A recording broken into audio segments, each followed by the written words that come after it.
Shalom, selamat pagi.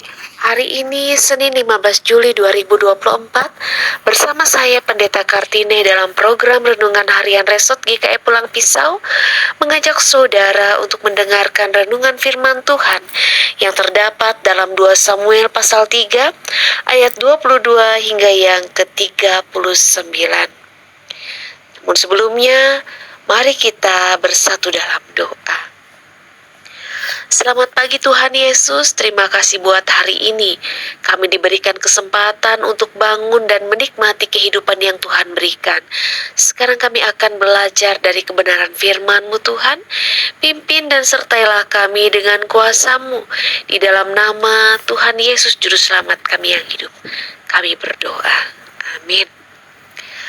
Saudaraku yang dikasih dalam Tuhan Yesus Kristus, perasaan dendam itu ibarat seperti api yang bila tidak terkendali akan sulit untuk dipadamkan.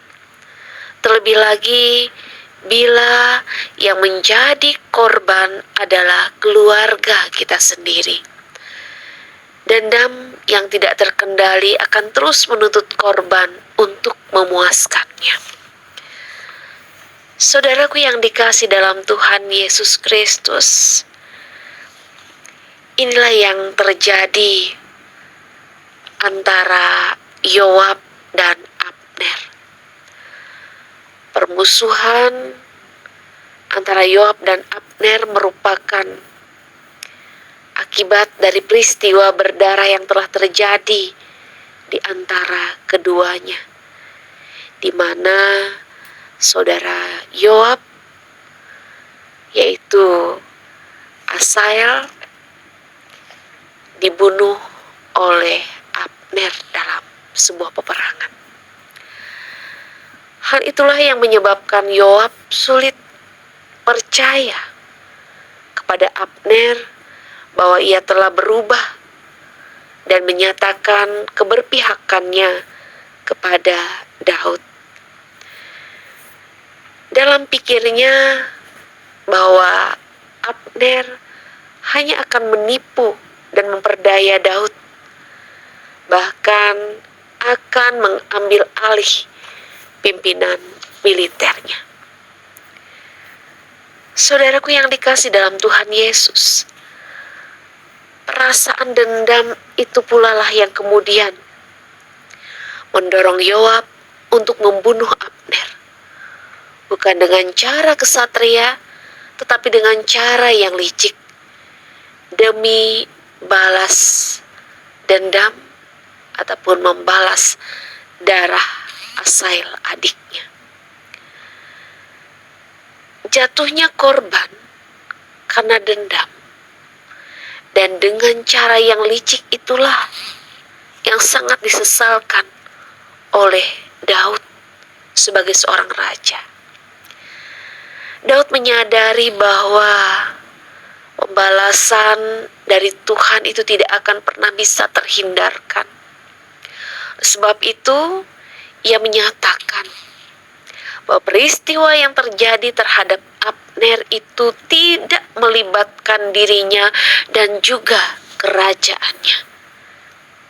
Itu murni perbuatan dari Yoab, akan ditanggung olehnya sendiri dan juga keluarganya. Dan di sini kita bisa melihat bahwa supaya terhindar dari murka Allah, maka Daud mengajak segenap rakyatnya untuk berkabung, untuk menyatakan penyesalan dan meratapi kematian Abner. Pembalasan adalah hak Tuhan. Itu yang Alkitab katakan. Dan itulah yang harus kita pegang dan kita ajarkan kepada generasi penerus kita. Bahwa dendam tidak akan mendatangkan kebaikan. Karena dendam akan selalu mendatangkan korban. Dan apa yang kita lakukan itu akan mendapatkan balasan. Sebagaimana yang dikatakan di dalam ayat yang terakhir dalam nas firman Tuhan hari ini, bahwa Tuhan membalas orang yang berbuat jahat setimpal dengan kejahatannya.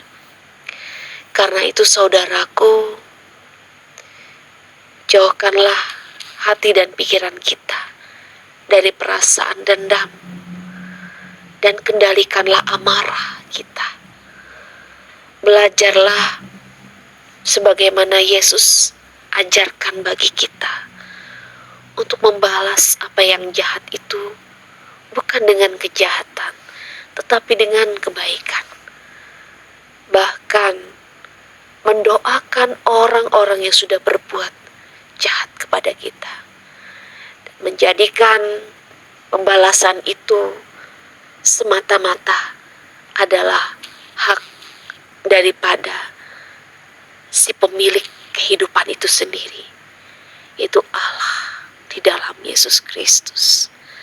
Karena itu saudaraku, marilah tetap hidup dalam kasih Tuhan, dan andalkanlah Tuhan untuk menjadi penolong satu-satunya dalam hidup kita, agar kita mampu mengendalikan emosi dan rasa marah, sehingga tidak akan mewujudkan dendam yang akan berakibatkan korban berjatuhan. Bila kebenaran firman Tuhan hari ini boleh menjadi berkat bagi kehidupan kita. Amin. Saudaraku yang dikasih dalam Tuhan Yesus Kristus, mari kita bersatu dalam doa. Tuhan, terima kasih atas firman yang telah kami dengarkan bersama hari ini.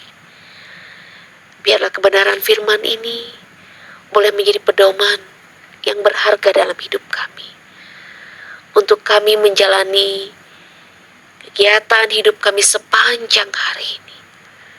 Kami memohon pimpinan Tuhan, dan biarlah firman Tuhan boleh menjadi pelita yang selalu menuntun, memimpin, dan mengarahkan kami untuk hidup berkenan di hadapan-Mu. Saat ini kami berdoa untuk jemaat-Mu yang berada di pos PI Trans Jabiren. Tuhan, berkatilah kehidupan mereka, usaha pekerjaan mereka, sawah ladang mereka, keluarga rumah tangga mereka, pendidikan anak-anak mereka, dan juga limpahilah hidup mereka dengan berkat rezeki kecukupan yang akan membuat mereka boleh bersyukur senantiasa kepada Tuhan. Berkati setiap pribadi yang Tuhan izinkan untuk melayani di sana, hamba-hamba Tuhan, sehingga mereka boleh selalu melayani dengan penuh sukacita, dengan ketulusan hati, untuk kemuliaan nama Tuhan. Terima kasih Bapa. Hari ini perjalanan kehidupan kami serahkan ke dalam pimpinan dan penyertaan, karena Kau selalu punya rencana yang terbaik dan terindah buat hidup kami.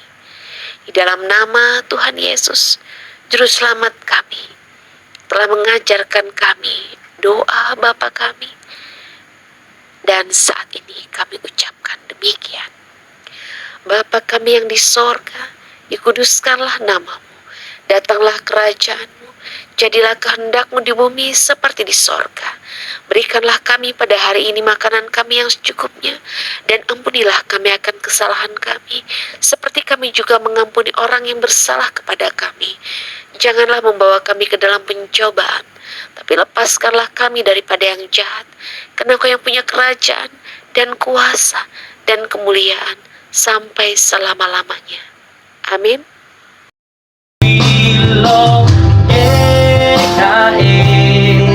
Itulah